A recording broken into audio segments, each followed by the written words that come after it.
अब देखो प्रश्न नंबर 1 का दूसरा। यहाँ पर द्विघात बहुपद आपको दे रखा है 4s² माइनस 4s प्लस 1। इसके सबसे पहले शून्य ज्ञात करना है, फिर जो है शून्यकों और गुणाकों के बीच संबंध की सत्यता की जांच करनी है। ठीक है, तो मैं वापस उतार लेता हूँ 4s² माइनस 4s प्लस 1। ठीक है, अब मैं क्या करूँगा, यहाँ पर 4s² ऐसा कैसा उतारूँगा, और देखो 4s जो है माइनस का, मैं माइनस के चिन्ह को यहाँ बाहर ले लूँगा और 4s को यहाँ पर जो है ब्रैकेट में बंद कर दूँगा। अब देखो 4s यहाँ पर प्लस का हो गया। ठीक है, प्लस का 1। अब देखो शून्य ज्ञात करना है इसका। ठीक है, तो मैं इसको 0 के बराबर रख दूँगा यहाँ पर। तो यहाँ पर जो द्विघात बहुपद है इसको 0 के बराबर रख दिया। अब आपको क्या करना है, यहाँ पर s² के गुणांक 4 और अचर पद जो 1 है इसको गुणा करना है। तो मैं कर दूंगा यहाँ पर 4 गुणा 1 बराबर 4 आ गया। ठीक है, अब जो ये बीच में ब्रैकेट में जो 4s आपको दे रखा है इसको इस प्रकार से तोड़ना है कि जोड़ने पे घटाने पे तो 4s आए और गुणा करने पर ये वाला 4 आए। ठीक है, तो यहाँ पर 4s को तोड़ूंगा मैं 2s प्लस 2s में। देखो 2s और 2s को जोड़ो कितना आएगा 4s, और 2 को 2 से मैं गुणा करूँगा तो यहाँ पर देखो ये वाला 4 आ जाएगा। ठीक है, तो इस प्रकार से आपको तोड़ लेना है यहाँ पर। अब देखो यहाँ पर आ जाएगा 4s², माइनस का चिन्ह बाहर उतार दूंगा, और जो 4s को किस में तोड़ा था हमने 2s प्लस 2s में तोड़ा, तो 4s को लिख दूंगा मैं 2s प्लस 2s, और प्लस का 1 आ जाएगा बाहर इधर, और बराबर का यहाँ पर लगा दूंगा मैं 0। ठीक है, अब देखो यहाँ पर जो है 4s², माइनस के चिन्ह को अंदर गुणा कर दूंगा तो यहाँ पर आ जाएगा माइनस का 2s, माइनस प्लस को गुणा करूँगा तो माइनस 2s, प्लस का यहाँ पर आ जाएगा 1 बराबर आ जाएगा 0। अब देखो 4s² माइनस 2s में से मैं 2s कॉमन ले लूँगा यहाँ पर 2s, तो यहाँ पर लिया यहाँ पर 2s कॉमन, तो अंदर क्या बचेगा, अंदर बचेगा यहाँ पर 4s² की जगह 2s माइनस यहाँ पर बचेगा 1, ब्रैकेट बंद कर दूंगा। अब जो है माइनस के 2s और प्लस 1 में से मैं कॉमन ले लूँगा माइनस का 1 यहाँ पर।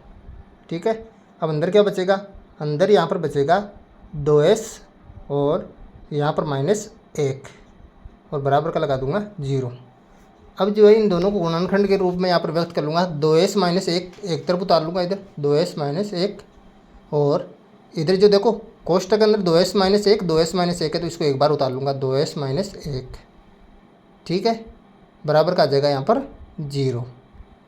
अब जो शून्य ज्ञात करने के लिए मैं इनको अलग अलग से 0 के बराबर रखूँगा, यानी कि यदि मैं 2s माइनस 1 को 0 के बराबर रखूँ तो यहाँ पर लिखूँगा 2s माइनस 1 बराबर का 0। अब देखो ये माइनस 1 इधर माइनस का उधर जाते हो जाएगा प्लस का। ठीक है, तो यहाँ पर आ जाएगा 2s बराबर माइनस 1 था, इधर आके हो गया प्लस का 1। ठीक है, अब देखो 2 जो है इसके साथ गुणा में उधर जाते हो जाएगा भाग में, तो s बराबर 1 और ये 2 गुणा में था, इधर आते हुए भाग में हो जाएगा 1/2। अब जो है मैं 2s माइनस 1 को फिर से 0 के बराबर रखूँगा, तो इधर उतारूँगा यदि यहाँ पर जो है ये जो इधर वाला 2s माइनस 1 है इसको 0 के बराबर रखूँगा, 2s माइनस 1 बराबर आ जाएगा 0। इसमें भी क्या होगा, माइनस 1 को उधर भेजूँगा तो प्लस का हो जाएगा, तो 2s बराबर ये माइनस 1 उधर जाएगा तो प्लस का 1 हो गया। ठीक है, ये 2 जो है इसके साथ गुणा में उधर जाते हो जाएगा भाग में, तो s बराबर जो है यहाँ पर आ गया 1/, यहाँ पर 2, तो यहाँ पर दोनों शून्य का 1/2 1/2 आए, तो एक को नाम दे दूंगा अल्फा, एक को नाम दे दूंगा यहाँ पर बीटा। अब कर लेते हैं जांच हम, तो मैं यहाँ पर लिख लूँगा जांच। ठीक है, जांच में क्या करूँगा, सबसे पहले शून्यकों का योगफल, देखो शून्य कौन कौन से अल्फा और बीटा है, तो मैं अल्फा प्लस बीटा लिख दूंगा यहाँ पर, यानी कि शून्यकों का योगफल बराबर किसके बराबर होगा, माइनस का b/a के बराबर होगा। ठीक है, अब देखो अल्फा का मान क्या आया, दोनों अल्फा और बीटा दोनों का मान 1/2 आया हमारे पास, तो अल्फा की जगह आ जाएगा 1/2 प्लस यहाँ पर जो है बीटा की जगह आ जाएगा 1/2, तो बीटा का मान भी क्या होगा 1/2, बराबर का चिन्ह लगाऊंगा, और यहाँ पर देखो माइनस b है तो माइनस की जगह माइनस आ जाएगा, और b क्या होता है, b यहाँ पर s का गुणांक है, तो b की जगह आ जाएगा माइनस का 4, तो कोष्टक में लिख दूंगा यहाँ पर माइनस का 4, और a क्या है, a है s² का गुणांक, तो s² का गुणांक यहाँ पर 4 है, तो a की जगह आ जाएगा यहाँ पर 4। ठीक है, अब देखो इधर 1/2 और 1/2 को जोड़ूंगा तो क्या आएगा, आधे आधे को जोड़ूंगा तो 1 आ जाएगा, और इधर जो है 4 से मैं 4 को काटूंगा तो 1 आया माइनस का, और माइनस को गुणा करो प्लस का 1 आ जाएगा, तो ये उतार दिया मैंने यहाँ पर प्लस का 1, तो 1 बराबर 1 आ गया इधर। अब जो है देखो यहाँ पर अल्फा बीटा करूँगा मैं, अल्फा और बीटा यानी कि शून्यकों का गुणनफल। तो दोनों शून्य को गुणा करो, एल्फा बीटा बराबर हो जाएगा यहाँ पर सी बटा यहाँ पर ए। ठीक है, एल्फा का मान क्या है, एल्फा का मान 1/2 है, तो 1/2 उतारो यहाँ पर, गुणा बीटा का मान क्या है, बीटा का मान भी यहाँ पर 1/2 है, तो यहाँ पर उतार दिया 1/2।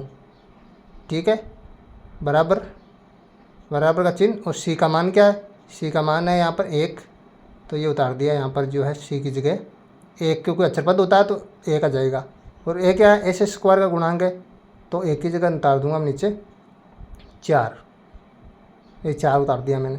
अब देखो ऊपर 1 को और 1 को गुणा करूँगा तो 1 आ जाएगा, और नीचे 2 को गुणा करूँगा तो आ जाएगा नीचे 4, तो ये हो गया 1/4 यहाँ पर, बराबर का चिन्ह, और इधर 1/4 है ही, तो 1/4 बराबर 1/4 आ जाएगा।